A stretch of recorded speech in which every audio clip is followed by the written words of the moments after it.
It is an ancient mariner, and he stoppeth one of three. By thy long grey beard and glittering eye, now wherefore stoppest thou me? The bridegroom's doors are open wide, and I am next of kin. The guests are met, the feast is set, mayest hear the merry din. He holds him with his skinny hand. There was a ship, quoth he. Hold off, unhand me, grey-beard loon, eftsoons his hand dropped he. He holds him with his glittering eye. The wedding guest stood still, and listens like a 3 years child. The mariner hath his will. The ship was cheered, the harbour cleared, merrily did we drop. Below the kirk, below the hill, below the lighthouse top.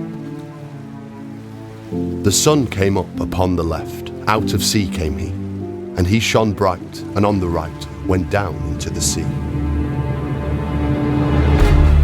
And now the storm blast came, and he was tyrannous and strong. He struck with his o'ertaking wings, and chased us south along. With sloping mass and dipping prow, as who pursued with yell and blow, still treads the shadow of his foe, and forward bends his head. The ship drove fast, loud roared the blast, and southward aye we fled. And now there came both mist and snow, and it grew wondrous cold, and ice mast high came floating by, as green as emerald. And through the drifts and snowy cliffs did send a dismal sheen. Nor shapes of men, nor beasts we came, the ice was all between.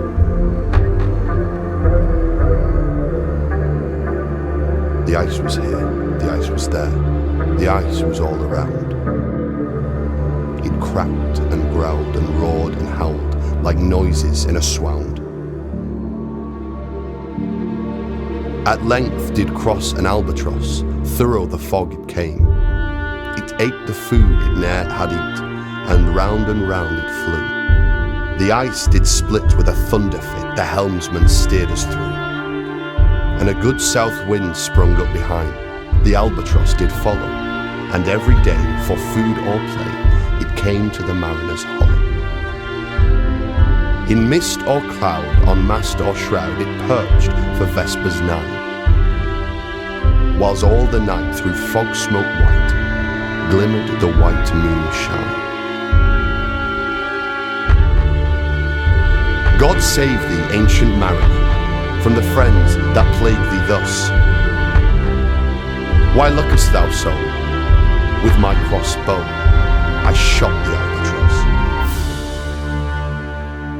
And the good south wind still blew behind, but no sweet bird did follow, nor any day for food or play come to the mariner's hollow. And I had done a hellish thing, and it would work 'em woe, for all averred I had killed the bird that made the breeze to blow. Ah, wretch, said they, the bird to slay that made the breeze to blow. Nor dim nor red, like God's own head, the glorious sun upbrist. Then all averred I had killed the bird that brought the fog and mist. 'Twas right, said they, such birds to slay that bring the fog and mist. The fair breeze blew, the white foam flew, the furrow followed free. We were the first that ever burst into that silent sea. Down dropped the breeze, the sails dropped down, 'twas sad as sad could be. And we did speak only to break the silence of the sea. All in a hot and copper sky, the bloody sun at noon, right up above the mast did stand no bigger than the moon. Day after day, we stuck, nor breath nor motion, as idle as a painted ship upon a painted ocean. Water, water everywhere, and all the boards did shrink. Water, water everywhere, nor any drop to drink. The very deep did rot, O Christ, that ever this should be. Yea, slimy things did crawl with legs upon the slimy sea. About in reel and rout, the death fires danced at night. The water, like a witch's oils, burnt green and blue and white. And some in dreams assured were of the spirit that plagued us so. 9 fathom deep he had followed us from the land of mist and snow. And every tongue through utter drought was withered at the root. We could not speak, no more than if we had been choked with soot. Ah, well a day, what evil looks had I from old and young. Instead of the cross, the albatross about my neck was hung. There passed a weary time, each throat was parched, and glazed each eye. A weary time, how glazed each weary eye. When looking westward, I beheld a something in the sky. At first it seemed a little speck, and then it seemed a mist. It moved, and took at last a certain shape, I wist. A speck, a mist, a shape, I wist. And still it neared and neared, as if it dodged a water sprite. It plunged and tacked and veered. With throats unslaked, with black lips baked, we could nor laugh nor wail. Through utter drought, all dumb we stood. I bit my arm, I sucked the blood, and cried, "A sail, a sail!" With throats unslaked, with black lips baked, agape they heard me call.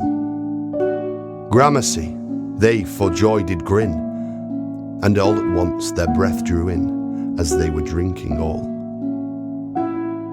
See, see, I cried, she tacks no more. Hither to worker's wheel, without a breeze, without a tide, she steadies with upright keel. Alas, thought I, and my heart beat loud, how fast she nears and nears. Are those her ribs through which the sun did peer as through a grate? And is that woman all her crew? Is that a death? And are there two? Is death that woman's mate? Her lips were red, her looks were free, her locks were yellow as gold.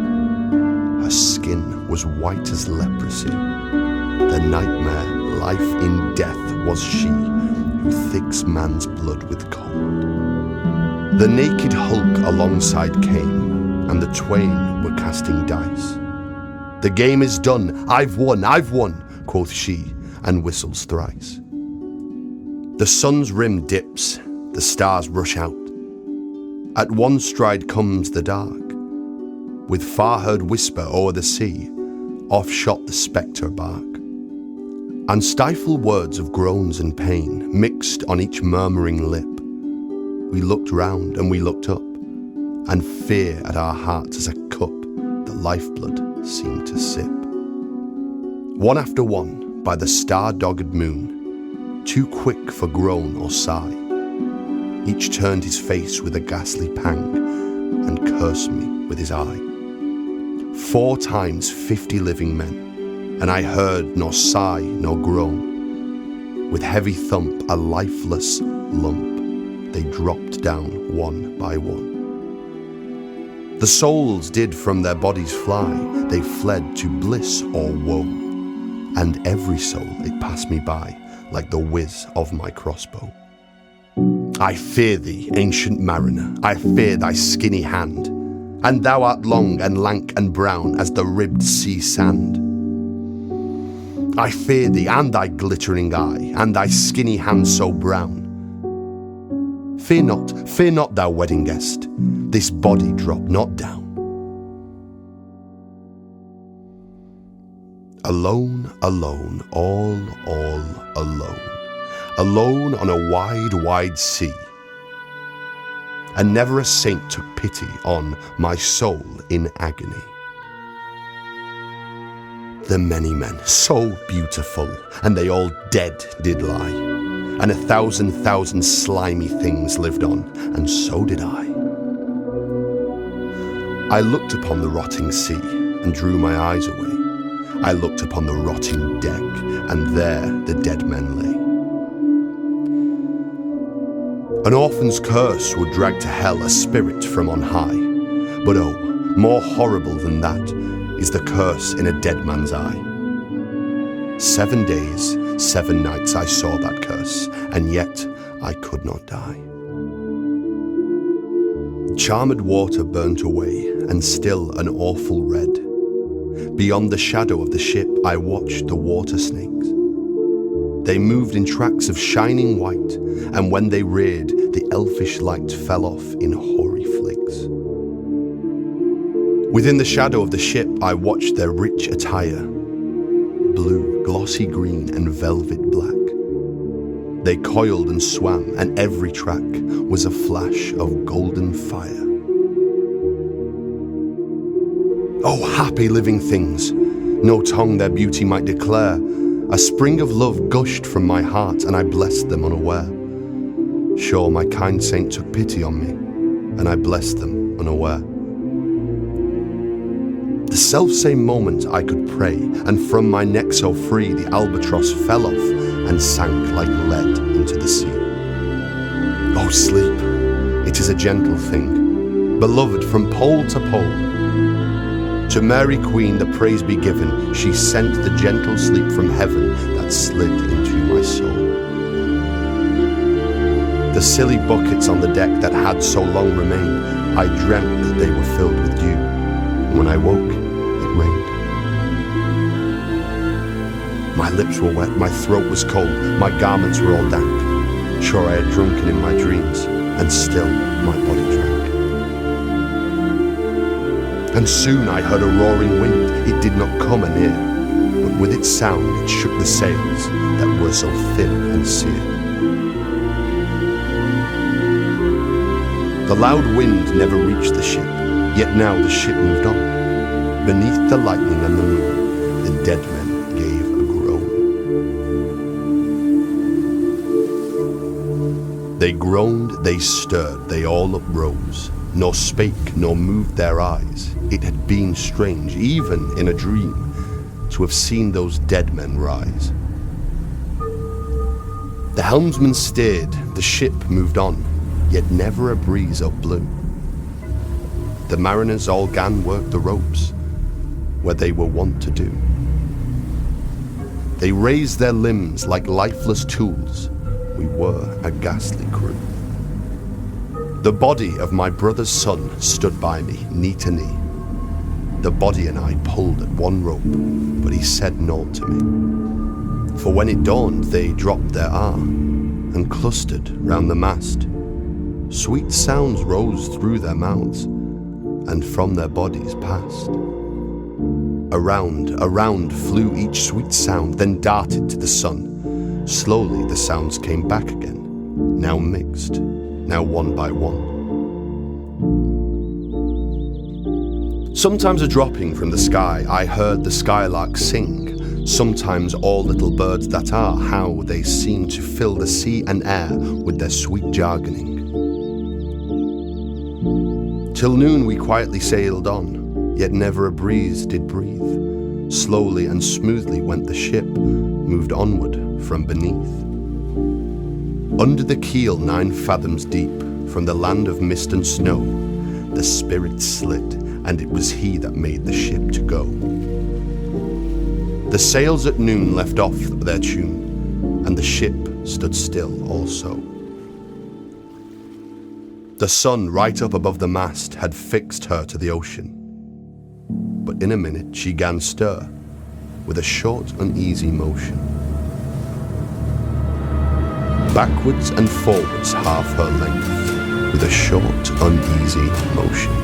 Then like a pawing horse let go, she made a sudden bound. It flung the blood into my head, and I fell down in a swound. I woke, and we were sailing on, as in a gentle weather. 'Twas night, calm night, and the moon was high. The dead men stood together. All stood together on the deck, for a charnel dungeon fitter. All fixed on me their stony eyes, that in the moon did glitter. The pang, the curse with which they died, had never passed away. I could not draw my eyes from theirs, nor turn them up to pray. Swiftly, swiftly flew the ship, yet she sailed softly too. Sweetly, sweetly blew the breeze, on me alone it blew. Oh, dream of joy, is this indeed the lighthouse top I see? Is this the hill? Is this the kirk? Is this mine own country? We drifted o'er the harbour bar, and I with sobs did pray. Oh, let me be awake, my God, or let me sleep alway. The harbour bay was clear as glass, so smoothly it was strewn. The moonlight steeped in silentness, the steady weathercock. And the bay was white with silent night, till rising from the same, full many shapes that shadows were, in crimson colours came. A little distance from the prow those crimson shadows were. I turned my eyes upon the deck. Oh Christ, what I saw there. Each corpse lay flat, lifeless and flat, and by the holy rod, a man all light, a seraph man, on every corpse there stood. This seraph band each waved his hand, it was a heavenly sight. They stood as signals to the land, each one a lovely light. This seraph band each waved his hand, no voice did they impart, no voice, but oh, the silence sank like music on my heart. But soon I heard the dash of oars, I heard the pilot's cheer. My head was turned perforce away, and I saw a boat appear. The pilot and the pilot's boy, I heard them coming fast. Dear Lord in heaven, it was a joy. The dead man could not blast. I saw a third, I heard his voice. It is the hermit good. He singeth loud his godly hymns that he makes in the wood. He'll shrieve my soul, he'll wash away the albatross's blood. This hermit good lives in that wood which slopes down to the sea. How loudly his sweet voice he rears. He loves to talk with mariners that come from a far country. He kneels at morn and noon and eve. He hath a cushion plump. It is the moss that wholly hides the rotted old oak stump. The skiff boat neared, I heard them talk. Why, this is strange, I trow. Where are those lights, so many and fair, that signal made but now? Strange, by my faith, the hermit said, and they answered not our cheer. The planks look warped, and see those sails how thin they are, and sir, I never saw aught like to them, unless perchance it were. Dear Lord, it hath a fiendish look, the pilot made reply. I am afeard, push on, said the hermit, cheering. The boat came closer to the ship, but I nor spake nor stirred. The boat came close beneath the ship, and straight a sound was heard. Under the water it rumbled on, still louder and more dread. It reached the ship, it split the bay, the ship went down like lead. Stunned by that loud and dreadful sound which sky and ocean smote, like one that hath been 7 days drowned, my body lay afloat. But swift as dreams, myself I found within the pilot's boat. Upon the whirl where sank the ship, the boat spun round and round, and all was still, save that the hill was telling of the sound. I moved my lips, the pilot shrieked, and fell down in a fit. The holy hermit raised his eyes and prayed where he did sit. I took the oars, the pilot's boy, who now doth crazy go, laughed loud and long, and all the while his eyes went to and fro. Ha ha, quoth he, full plain I see, the devil knows how to row. And now, all in my own country, I stood on the firm land. The hermit stepped forth from the boat, and scarcely he could stand. Oh, shrieve me, holy man, the hermit crossed his brow. Say quick, quoth he, I bid thee say, what manner of man art thou? Forthwith this frame of mine was wrenched with a woeful agony, which forced me to begin my tale, and then it left me free. Since then, at an uncertain hour, that agony returns, until my ghastly tale is told, my heart within me burns. I pass like night from land to land, I have strange power of speech. That moment that his face I see, I know the man that must hear me, to him my tale I teach. Farewell, farewell, but this I tell to thee, thou wedding guest. He prayeth well, who loveth well, both man and bird and beast. He prayeth best, who loveth best, all things both great and small. For the dear God who loveth us, he made and loveth all. The mariner whose eye is bright, whose beard with age is hoar, is gone, and now in the wedding guest turned from the bridegroom's door. He went like one that hath been stunned, and is of sense forlorn. A sadder and wiser man, he rose the morrow morn.